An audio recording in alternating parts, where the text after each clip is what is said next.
டாக்ல காமிக்கிறேன். இப்போ என்ன விளையாடலாம்? கல்லாமண்ணா, தொட்டு பிடிச்சி. அங்கே போய் 2 பேர் டென்னிஸ் விளாண்டுட்டு இருக்காங்க.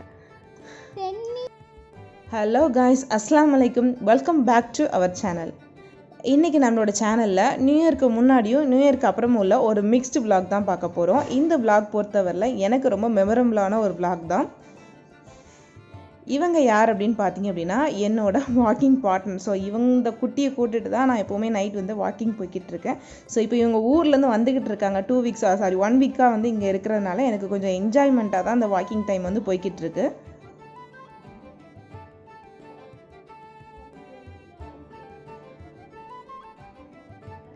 நெக்ஸ்ட் டே மார்னிங் தான் வந்து உங்ககிட்ட நான் ஷேர் பண்ணுறேன். அதாவது நியூ இயர்க்கு நாள் முன்னாடி மார்னிங்கில் வந்து தான் உங்ககிட்ட நான் ஷேர் பண்ணுறேன். ஸோ நான், அக்கா, பாப்பா எல்லாருமே எங்கே வந்திருந்தோம் அப்படின்னு பார்த்தீங்கன்னா சின்னம்மா வீட்டுக்கு வந்திருந்தோம். ஸோ அங்கே வந்து பாப்பாவை பார்க்குறதுக்காண்டி சில பேர் வந்தாங்க. ஸோ அந்த கிளிம்ஸ் எல்லாம் தான் உங்ககிட்ட நான் வீடியோவில் ஆட் பண்ணியிருந்தேன். இப்போது டைம் என்னென்னு பார்த்தீங்கன்னா ஒரு 10 o'clock இருக்கும். ஸோ இந்த சக்கப்பழம்னு சொல்லுவாங்கள்ல, இப்போ வந்து அதோட சீசன் வந்து ஸ்டார்ட் ஆகிருக்கு. கிட்டத்து வீட்டில் அவங்க ஊர்லேருந்து வந்திருக்காங்க. ஸோ அந்த டைமில் அவங்க அப்பா வந்து கொண்டு வந்து கொடுத்த சக்கப்பழம் தான். ஸோ செம்ம டேஸ்ட்டாக இருந்தது. ரொம்ப நாள் கழித்து சாப்பிடும்போது ரொம்ப ஈக்கராக தான் வந்து சாப்பிட்டுட்டே இருந்தோம். இங்கே பொறுத்தவரையில் மார்னிங் சாப்பாடு, ஆஃப்டர்நூன் சாப்பாடு, ஈவினிங் அப்படி தான் வந்து ஒரு டைம் டேபிளே இல்லாமல் கொலாப்ஸாக போய்கிட்டு இருக்கும். ஸோ மார்னிங் அன்னைக்கு பொறுத்தவரையில் என்ன பிரேக்ஃபாஸ்ட் அப்படின்னு பார்த்தீங்கன்னா புட்டுக்கு வந்து ஒரு சின்ன டிப்ஸ் வந்து சொல்லிக்கிறேன். புட்டை பொறுத்தவரையில் நம்ம வந்து குழல்ல ஆட் பண்ணுறதுக்கு முன்னுக்கூட்டி இந்த மாதிரி உதுத்து விட்டு நல்லா சேர்த்துக்கோங்க. அப்போ தான் வந்து புட்டு வந்து நமக்கு ரொம்ப இறுகாமல் நல்லா சாஃப்டாக கிடைக்கும். ஹோட்டல்ஸ்லாம் பார்த்திங்கன்னா புட்டு வந்து ரொம்பவே சாஃப்டாக இருக்கும். அதோட என்ன சீக்ரெட் அப்படின்னு பார்த்தீங்கன்னா ஒவ்வொரு வாட்டியும் அந்த புட்டை வந்து நல்லா உதுத்து போடுவாங்க. ஸோ நீங்கள் புட்டு மேக் பண்ணுறதுக்கு ஒரு 1/2 hour முன்னாடியே புட்டை நல்லா உதுத்து வச்சுக்கோங்க.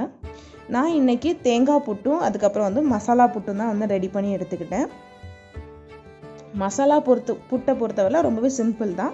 ஸோ அந்த மசாலா எப்படி ரெடி பண்ணுறேன் அப்படிங்கிறதையும் நான் உங்ககிட்ட காமிக்கிறேன். புட்டை நம்ம நல்லா உதுத்து சேர்த்துக்கிட்டோம் அப்படின்னா அது மினிமம் ஒரு 5 minutesலேயே வந்து நல்லா அவிஞ்சி வந்துடும்.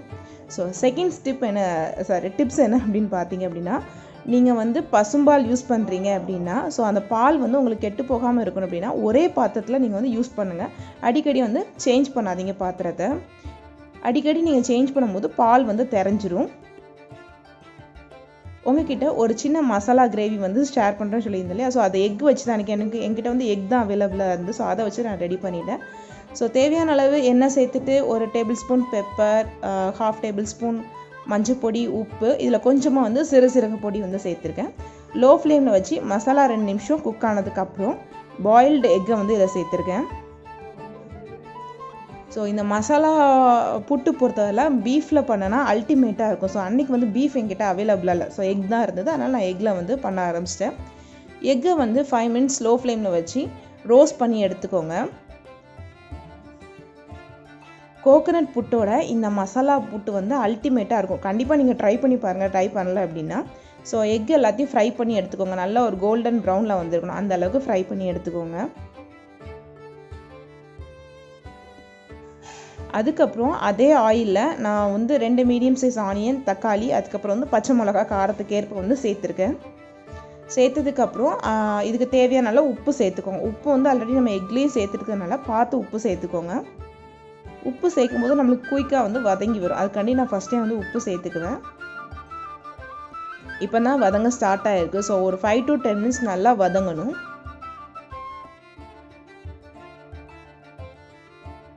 இந்த அளவுக்கு வதங்கினதுக்கப்புறம் இதில் வந்து நம்ம ஸ்பைசஸ் வந்து ஆட் பண்ணிடலாம்.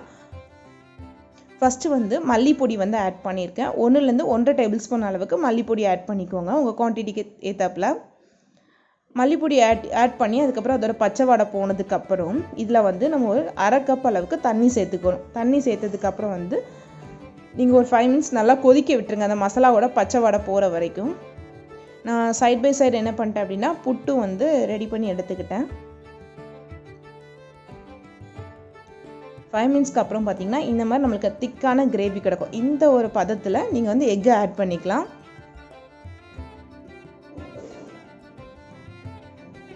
எக்கை ஆட் பண்ணி நல்லா கிளறி விட்டுட்டு இங்கே சுவிட்ச் ஆஃப் பண்ணி வச்சுக்கலாம். ஒன்றுமே இல்லை, அதாவது எக் கிரேவி புட்டு அப்படிங்கிறது வந்து நம்ம கோக்னட் வந்து இன் பிட்வீனில் நம்ம ஆட் பண்ணுவோம் இல்லையா, அதுக்கு பதிலாக நீங்கள் எக் ஆட் பண்ணிங்க அப்படின்னா உங்களுக்கு வந்து மசாலா புட்டு வந்து ரெடியாக இருக்கும். இதுக்கு வந்து தேங்காய், சீனி, பயிர் எதுவுமே தேவையில்லை, செம்ம டேஸ்ட்டாக இருக்கும். கண்டிப்பாக நீங்கள் ட்ரை பண்ணி பாருங்கள்.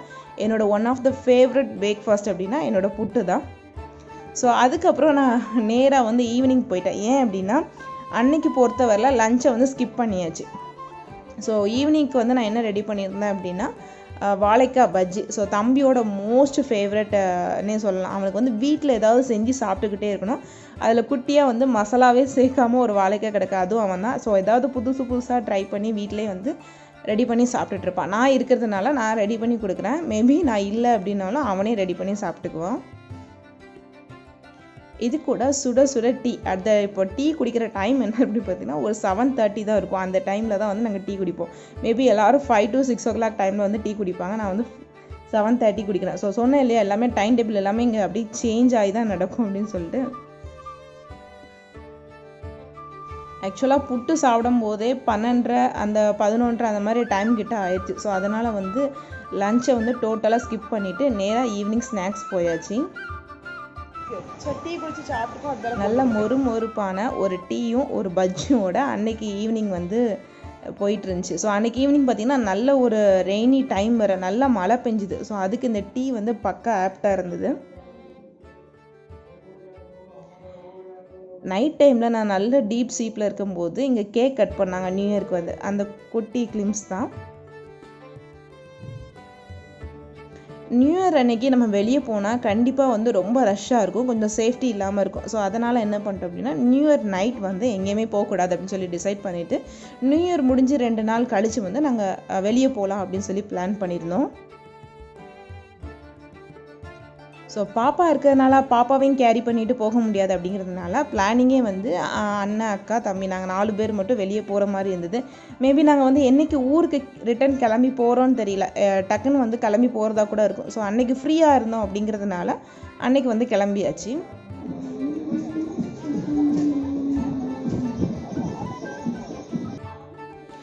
எனக்கு கூட பிறந்த அண்ணன் தம்பி இல்லை. ஸோ எப்போவுமே வந்து எங்களை வெளியே கூட்டு போகிறதா இருக்கட்டும், எங்களுக்கு பிடிச்சதை செய்கிறதா இருக்கட்டும், இவங்க 2 பேரும் தான் வந்து எங்களை லைஃப்பில் வந்து மெயின் பார்ட்டாகவே இருப்பாங்க. ஸோ அன்னைக்கு என்ன மெனு அப்படின்னு பார்த்தீங்க அப்படின்னா அன்றைக்கும் நாங்கள் வந்து லஞ்சை வந்து கேன்சல் பண்ணிட்டோம், நான் வெளியே போகிறோம் அப்படிங்கிறதுனால. ஸோ அன்றைக்கி என்ன மெனு நாங்கள் ஆர்டர் பண்ணியிருந்தோம் அப்படின்னா பார்பிக்யூ, சிக்கன், இது எல்லாமே வந்து காமனாக எல்லோரும் ஆட் பண்ணுறது தானே. ஸோ அந்த மாதிரி தான் நாங்கள் ஆட் பண்ணியிருந்தோம்.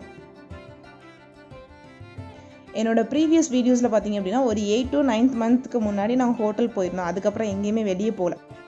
அதுக்கப்புறம் இப்போ தான் நாங்கள் வெளியே வந்திருக்கோம். அன்னைக்கு விலாகை பொறுத்தவரைலாம் அம்மா, சாச்சா எல்லாரையும் கூட்டு வர ஆசை தான். ஸோ அப்போ உள்ள சுச்சுவேஷனில் கூட்டு வர முடியாத ஒரு சுச்சுவேஷன். ஸோ நான், அண்ணன், தம்பி மட்டும் வந்து ஜாயின் பண்ணிக்கிட்டோம்.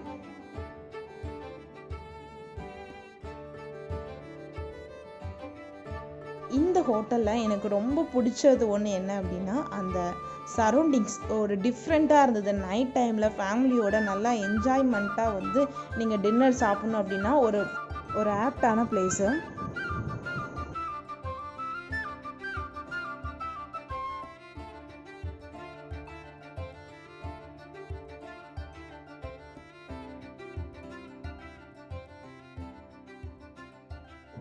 என்னோடய மோஸ்ட் ஃபேவரட்டே ஷவர்மா தான். ஸோ ஷவர்மா சாப்பிடாமல் எப்படியும் அன்றைக்கி ஷவர்மாவும் நான் ஆர்டர் பண்ணியிருந்தேன்.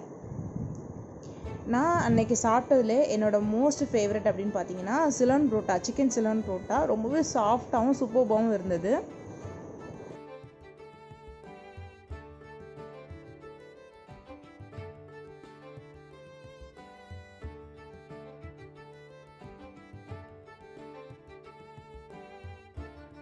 எல்லா ஃபுட்டையும் நல்லா சாப்பிட்டதுக்கப்புறம் இதுதான் நிலமை. ஸோ எல்லாருமே ஹேண்ட் வாஷ் பண்ண கிளம்பியாச்சு. So plate are all empty. இப்போது நாங்களும் வந்து கிளம்பக்கூடிய நேரம் வந்துருச்சு. ஸோ சீக்கிரம் வந்துட்டோம், சீக்கிரம் கிளம்பணும் அப்படிங்கிற மாதிரி ஒரு மைண்ட் தாட்டில் வந்து கிளம்ப ஆரம்பிச்சாச்சு. இப்போது நான் அந்த பிளேஸோட ஃபுல் வியூ வந்து உங்களுக்கு காமிக்கிறேன்.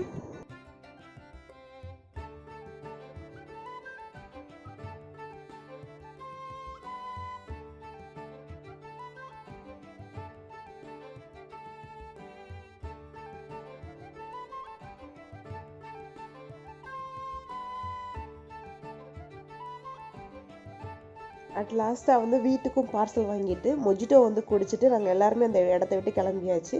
ஸோ ஃபேமிலியோட ஸ்பெண்ட் பண்ண ஒரு சூப்பரான பிளேஸு. இப்படி தான் எங்கள் நியூ இயரை வந்து நாங்கள் செலிப்ரேட் பண்ணியிருக்கோம். வேற ஒரு இன்ட்ரெஸ்டிங் வீடியோஸில் உங்களை மீட் பண்ணுறேன். டேக் கேர், பாய்.